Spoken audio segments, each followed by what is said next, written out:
असं काही झालं ना तर मी स्वतःला माफ नाही करू शकणार. मला मला मला माझे बाबा हवेत, माझ्या बरोबर माझ्या घरी राहायला हवेत. तायडावर खूप कष्ट केले त्यांनी. आता या वयात मी त्यांना नाही त्रास देऊ शकत. मला माझे बाबा हवे. पिंट्या, अरे पण असंच होईल असं का वाटतंय तुला?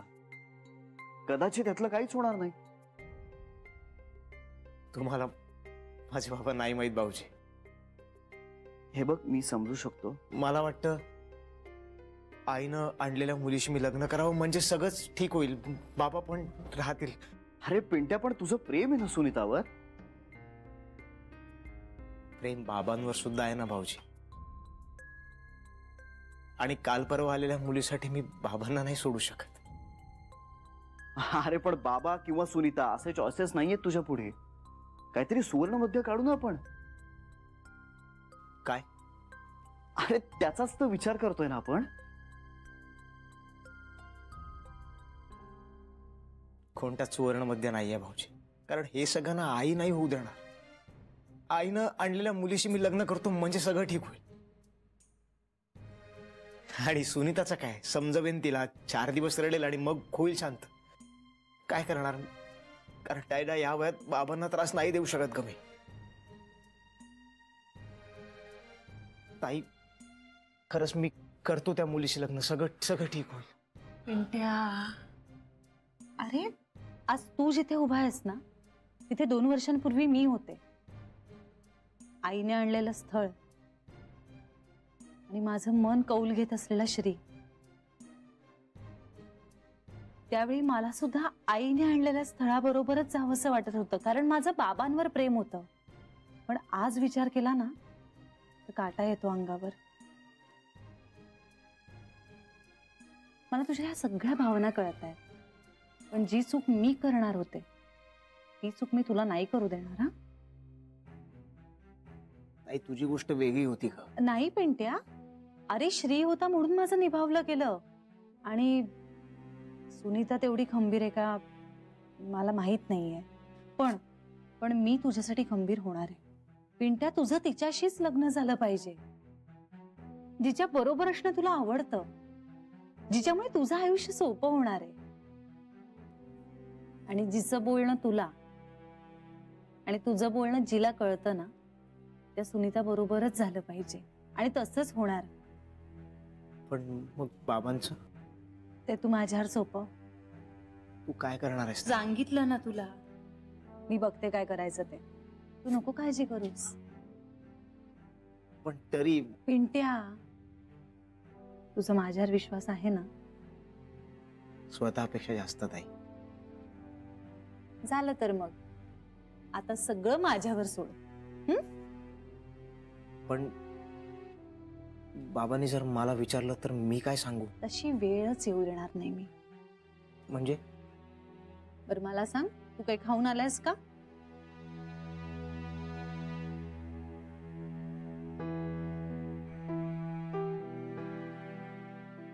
उपाशी पोटीच निघालास ना ऑफिसला जायला? बावळट आहे हा. चल.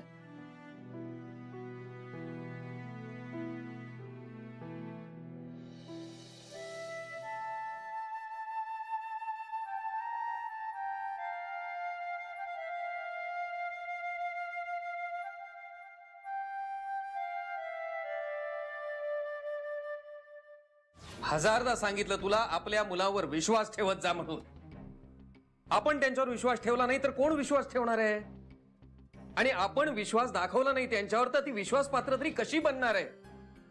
आणि तुझ्या मुलावर विश्वास नसेल ना तर किमान माझ्या संस्कारावर तरी हा विश्वास दाखवत जाऊ नकोस.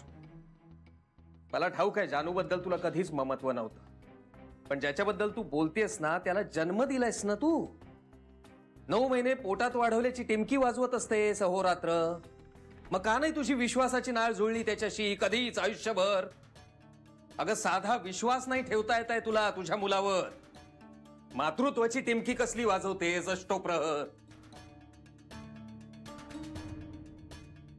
चुकलं माझं, खरंच चुकलं माझं. चुकलं म्हणतेस आणि पुन्हा पुन्हा त्यात चुका करतेस. माझ्या मेलेला ना पोचच नाही. तुम्ही म्हणताय ना ते बरोबर आहे. आई म्हणून घेते आणि आणि सुतावरून स्वर्ग गाठलीस. चुकलं चुकलं चुकलं, अगदी त्रिवार चुकलं. हवं तर थोबाडीत मारून घेते मी माझ्या. हे बघा, कला पुरे पुरे, कंटाळा आलाय मला तुझ्या या नाटकांचा. पुन्हा नाही असं बोलणार मी. खरंच एकदाच माफ करा मला. आता झालं काय की खरं राग मला वेगळ्याच गोष्टीचा आला होता आणि तो निघाला मात्र भलत्यावरच. लक्षात आलंय का तुमच्या आपला पोरगा किती वाळलाय ते? अहो, जेवणाचं ताट पुढ्यात दिलं ना की अन्न नुसतं चिवडत बसतो, खात नाही. रात्री झोपलाय म्हणून पांघरून घालायला जावं तर आड्याकडे डोळे लावून बघत बसतो. काळजी वाटते हो मला. आई आहे ना मी त्याची. बरं घडाघडा बोलत पण नाही ना. काही विचारलं ना का थोबाड दुसरीकडेच करून बसतो. काय करणार सांगा ना. आता फोन बंद का केला असं विचारल्यानंतर एका शब्दाने उत्तर दिलं नाही त्याने मला. सकाळी पाहिलं ना कसा नजर चोरत होता. चिंतेने माझा जीव पोखरून निघतो. तुझी काळजी कळते मला कला, पण हे जे सगळं तू काही सांगतेस ना त्याचा अर्थ असा आहे की त्याला टेन्शन आहे. त्याचं अफेअर आहे असा नाही याचा अर्थ होत. अहो, टेन्शन असू देत का अफेअर, दोन्ही नको. आता आता आपण लग्न जमवतोय ना त्याचं. पण टेन्शन आणि अफेअर घेऊन करायचंय काय?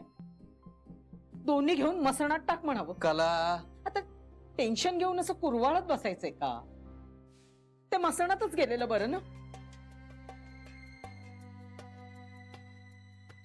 राग म्हणू नका, चुकून तोंडातून निघून गेलं माझ्या. तसा हेतू नव्हता माझा. पण यापुढे लक्षात ठेवेन मी. चहा आणू का गोडभर? नकोय मला. घ्या ना हो. तुमच्या निमित्ताने मी पण घेईन थोडासा. साखर कमी घाल जरा. हो.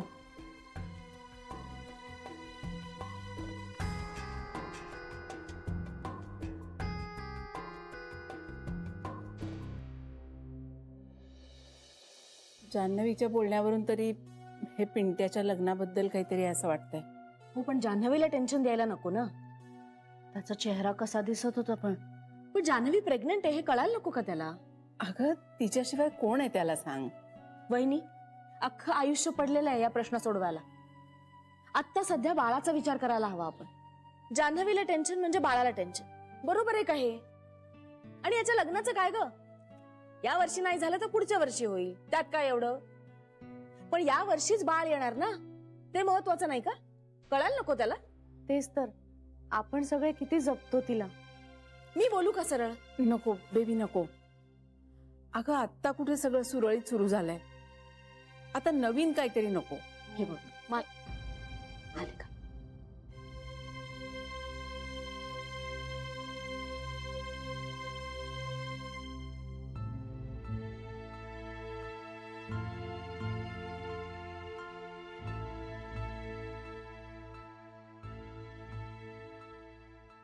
बसा. आई, ब्रेकफास्टला काय आहे? इडली सांबार केलंय. बसा तुम्ही दोघं, मी आणते आता. चल ग सरे. बेबी तू घेणारस का? नाही मला नको, आता नंतर घेईन.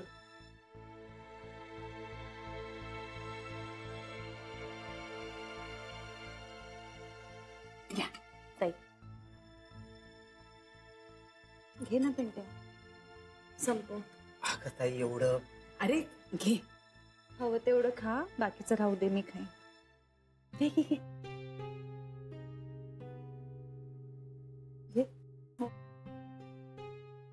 काय झालं? काही टेन्शन आहे का?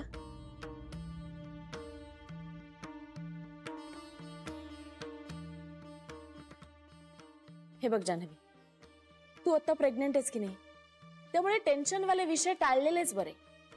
आता फक्त बाळाचा विचार करायचा.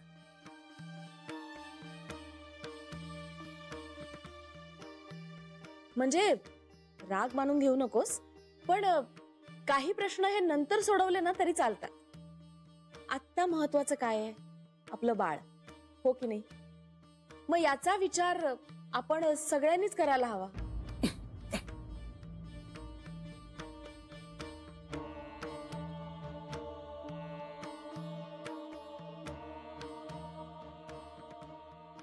ताई, मी निघतो. अरे ते संपव तरी. नाही ठीक आहे, निघ तू, मी खाईन ते. आणि काळजी नको करूस. तू पण. आणि टेन्शन नको घेऊस.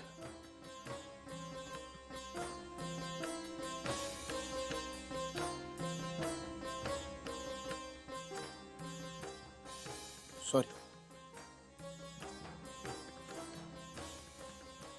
येतो.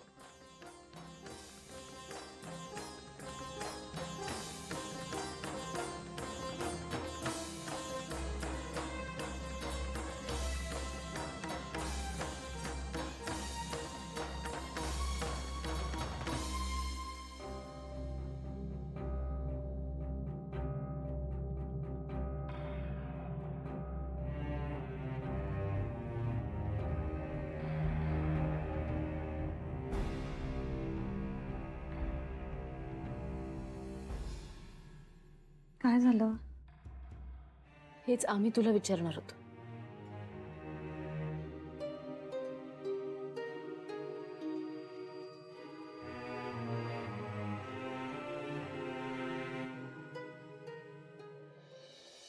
हो, मला तुमचा मेल मिळाला आहे. होय होय, ऑफिसला गेलो की तुम्हाला रिप्लाय करतो ना. ये, तुम्हाला फोन करतो मी. हा, ओके, बाय, थँक्यू. काय ग, गेला पिंट्या?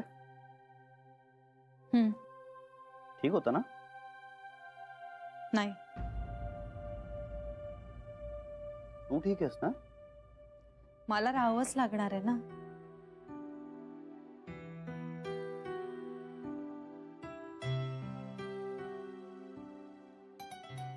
जान्हवी, जान्हवी, तू खंबीर राहा. हे बघ, आपला पिंट्या मनानं थोडासा कमकुवत आहे. आय एम सॉरी, पण मला माहितीये श्री. मग तू अशी शांत का बसलीस? असं काही नाहीये. घरी बाबांना काय सांगायचं याचा विचार करतेस, राईट? आपल्या घरात सगळ्यांशी काय बोलायचं ह्याचा विचार करतेय. त्याचा विचार करण्याची काही गरजच नाहीये. असं कसं म्हणतोस तू श्री? आपल्याकडेही सगळ्यांना प्रश्न पडणारच आहेत ना. अगं, पण सगळं झाल्यानंतर फायनली सांगूच की. अरे पण तोपर्यंत ह्या गोष्टीवर विचार करण्याची काही गरज आहे असं मला खरंच नाही वाटत. कारण आता तू जर हे सगळं सांगितलंस ना, तर घरात विनाकारण चर्चा होते. आई सुद्धा म्हणाल्या मला, तुला वाटेल तेव्हा सांग म्हणून. तेच तर. तेव्हा आता बाबांना काय सांगायचं, फक्त ह्याचा विचार कर. आज जाते मी त्यांना भेटायला. म्हणजे तसंही जाणार होतेच मी. आणि काय सांगशील? सगळा ब्लेम मी माझ्यावर घेते. कसला?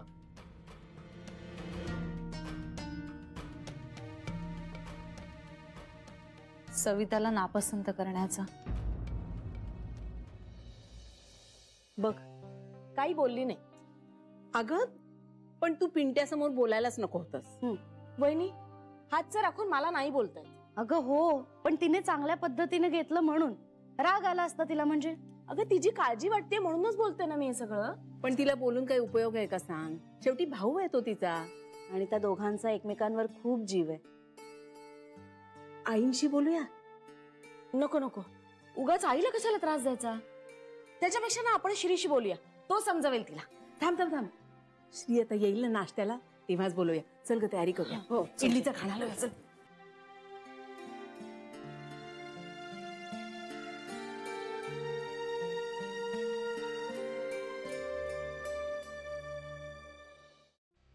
चल निघू मी. तू नीट जाशील ना? अरे हो श्री, मला काही गाडी चालवायची नाहीये. नाही, नको, मी येतो तुला सोडायला. चल. अरे नको, तुला उशीर होईल आणि मुळात तुला खूप वाट वाकडी करून यावं लागेल. मी जाईन. तुला टेन्शन नाही ना आलंय? नाही. काय सांगशील? मला पसंत नाही सविता, असं सांगेन. का? बघू ना, जाता जाता विचार करते श्री. पण तुझी नापसंती डावलून त्यांनी हे लग्न करायचं? नाही नाही, असं नाही होणार. मी एक शक्यता म्हणून विचारतोय. अरे नाही, खरंच असं नाही होणार. म्हणजे असं काही करायचं असतं तर बाबा आतापर्यंत ना हो म्हणून मोकळे झाले असते ना. पण बाबा तसं करणारच नाहीत. जान्हवी, कसं असतं ना, एक बिझनेसमन म्हणून मी नेहमी दोन्ही बाजूंचा विचार करतो आणि मगच एक स्ट्रॅटेजी ठरवतो. म्हणजे एखादं प्रॉडक्ट मी जेव्हा मार्केटमध्ये लॉन्च करतो तेव्हा ते 100% हिट होणार आहे ह्याची जरी खात्री असली तरीही जरी ते हिट झालं नाही तर काय, याचाही प्लॅन बी रेडी असतो माझ्याकडे. मला फक्त इतकंच म्हणायचं की दोन्ही बाजूंचा विचार करून पावलं उचलता. म्हणजे आपल्याला हवंय तसंच झालं तर काय चांगलंच आहे, पण नाही झालं तर मात्र पुढच्या परिणामांसाठी आपण तयार असायला हवं इतकंच. आणि मला असं वाटतं की पिंट्यानंच जर सांगितलं की त्यालाच सविता पसंत नाहीये तर? नाही, नको. मला वाटतं सगळा ब्लेम मी माझ्यावरच घ्यावा. तुझी पिंट्याला प्रोटेक्ट करण्याची भावना खरंच खूप चांगली आहे, पण अगं लग्न पिंट्याला करायचंय. पिंट्याकडनं जर ती नापसंती आली ना तर सगळ्याच गोष्टी सोप्या होतील, राईट? अरे हो, पण सुनीताशी लग्न करायचंय म्हणून त्याने नापसंती कळवली, असं नको व्हायला. पण ते होणारच आहे ना. तेच तर मला टाळायचंय श्री. म्हणूनच तर ही मुलगी मला आवडली नाही म्हणून नकार दिलाय हे सांगणंच बरं. पण त्यांनी तुझी पसंती नापसंती ग्राह्यच धरली नाही तर? म्हणजे 4 जणांपैकी 3घांची जर पसंती असेल तर मेजॉरिटी झालीच ना. आणि शेवटी संसार पिंट्याला करायचा आहे म्हणजे. अरे मग पिंट्या असा स्टँड घेऊ शकतो ना की ताईला पसंत नसेल तर मी लग्न नाही करणार. आई बाबांना वाटतं असं? अरे हेच तर करत आलाय तो श्री. अरे जिथे माझ्या प्रेझेन्स शिवाय तो कार्यक्रम करायला तयार नव्हता तिथे माझ्या संमतीशिवाय तो लग्न करणं शक्यच नाही. हे बिलिव्हेबल वाटतंय. फक्त एक गोष्ट लक्षात ठेव, या केसमध्ये जर आपण थोडंसं खोटं बोलणार असू ना तर उगाच फार डिटेल्स मध्ये जाऊ नकोस. कारण काय होतं ना, आपण काहीतरी खोटं बोलायला जातो आणि मग आपण खूप डिटेल्स मध्ये सांगायला जातो आणि नेमक्या कुठल्या तरी चुकीच्या डिटेलवरती माणूस पकडला जातो. किंवा आपण इतकं बोलतो की समोरच्याला ते सगळं शंकास्पद वाटतं. कमीत कमी डिटेल्स देऊन जास्तीत जास्त ठामपणे बोलण्याचा प्रयत्न कर. आणि काही अडचणीची सिच्युएशन आलीच तर मग मला थोडासा विचार करायला वेळ हवा आहे असं म्हणून just by some time. Okay? काय झालं? माझ्या सख्ख्या बाबांशी बोलण्यासाठी मी स्ट्रॅटेजी आखतेय. मी ना गोष्टी मॅन्युप्युलेट करते असं वाटतंय मला. नाही अगं जान्हवी, हे सगळं आपण चांगल्यासाठीच करतोय. तुझ्या भावासाठी करतोय, पिंट्यासाठी. आणि यात काय तुझ्या बाबांचं नुकसान नाही करतो आपण. फक्त काही प्रॉब्लेम्स निर्माण होऊ नयेत, काही गैरसमज होऊ नयेत, भांडणं होऊ नयेत म्हणून आपण सगळी सिच्युएशन खूप डेलिकेटली हँडल करणार आहोत इतकंच. कदाचित तुला यातलं काहीच करावं लागणार नाही, सगळं स्मूथली होईल. किंवा ऐनवेळी तुला काहीतरी वेगळी स्टोरी रचावी लागेल. सो सगळ्या परिस्थितीचा विचार करून पावलं उचल इतकंच. हो.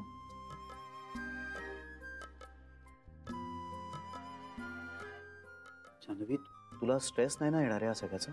हे सगळं केलं नाही तर स्ट्रेस येईल मला श्री. हे बघ, मला आपल्या बाळापेक्षा दुसरं काहीही महत्वाचं नाहीये.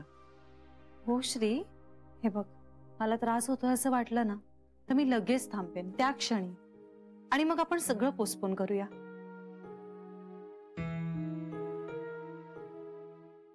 Be careful. ओके?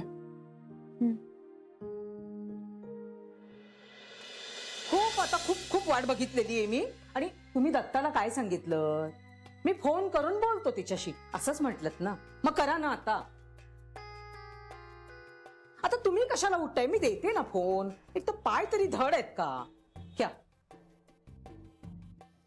आणि हे बघा, म्हणावं मुलीत काही खोट नाहीये, आपण कशाला उगीच नाही म्हणायचं. आणि आम्हाला मुलगी पसंत आहे आणि सुरुवातच अशी करा, मला मुलगी पसंत आहे, कळलं का?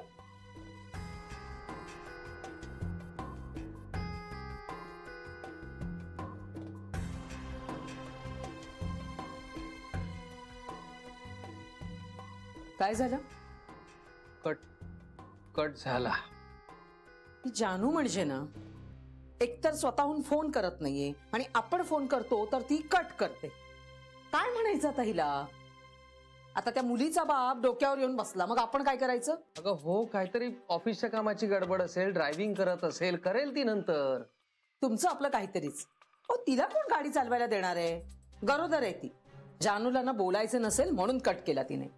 म्हणजे बघा, त्या दिवशी बोलून बसली, पण आता तोंड दाखवायला जागा नाहीये ना, म्हणून गप्प बसली असेल. आणि एवढंच अगदी बोलायचं होतं तर त्या दिवशीच बोलून टाकायचं ना. मला वाटतं ती आता काही बोलणार नाही. अहो, काही नाहीच आहे ना तिच्याकडे बोलायला, तर काय सांगेल ती आपल्याला? मी काय म्हणते, तुम्ही आता सरळ दत्ताला होकार कळवा आपला. मला सांगते, या बहीण भावामध्ये नक्की काहीतरी शिस्त आहे. जाऊ दे बाई, मी आपलं माझं तोंड बंद ठेवते. उगाचच मी काहीतरी बोलायचं आणि मग सगळं माझ्यावरच यायचं. नकोच, त्यापेक्षा गप्पच बसलेलं बरं ना.